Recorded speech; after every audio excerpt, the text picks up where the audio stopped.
ask me, I don't know what is it. Once upon a time, there was a rich hat maker. He told a lot of lies. Okay, we start nicely again. But he was so rich that nobody cared when he told the lies. What is this again? Oh, he's just joking. They all laughed.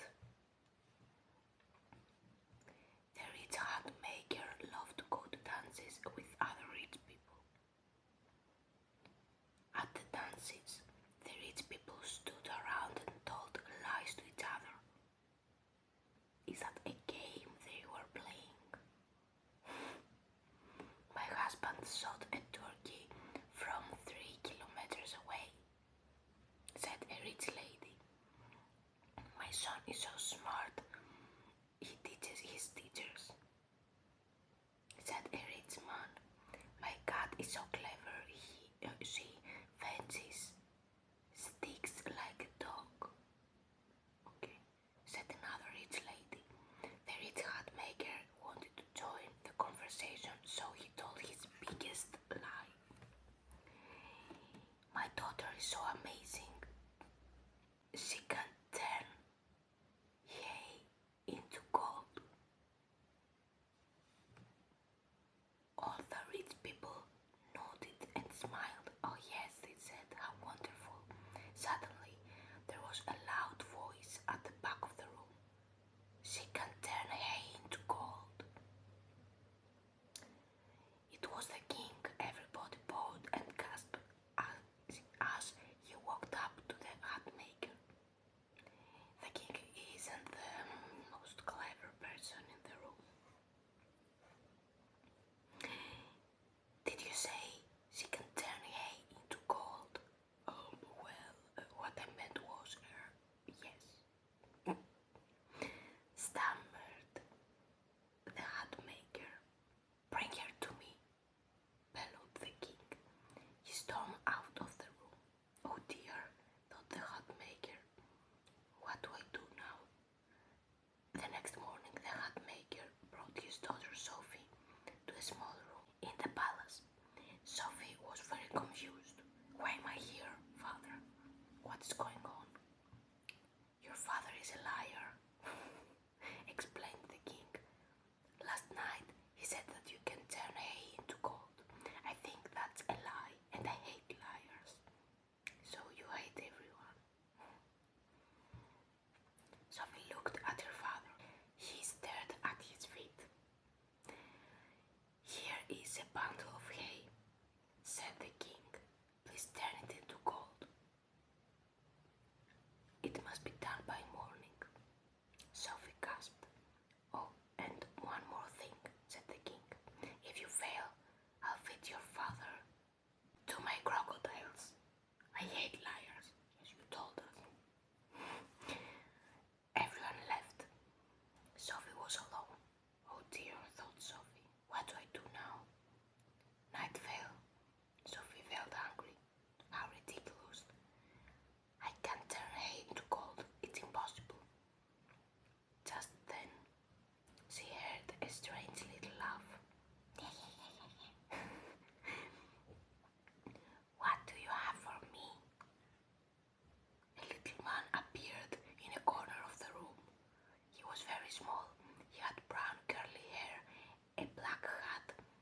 Stop lying, shouted the king.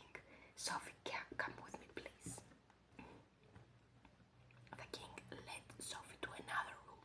Inside the room were 10 piles of hay. What is all these rooms full of hay for? Why? If you did this once, you can do it again, said the king. It must be done by morning. And this time I'm locking the door. Yes, because she left, she brought all this and came back. Oh God. Everyone left, and the door was locked. Sophie was alone. Oh, for heaven's sake, said Sophie. But this time Sophie knew what to do. She searched the entire room. She looked high and low. She looked behind the curtains. She looked on top of the shelves. Little man, are you here? Just then, she heard a funny little laugh. What do you have for me? The little man appeared in a corner of the room again.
man stepped out from behind the bus.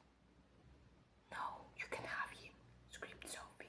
He held the baby close to her chest. She cried and cried. "We had a deal, my dear," said the little man. "But I will make you another deal. Guess my name. If you know my name, you can keep your son." "Is he stupid?"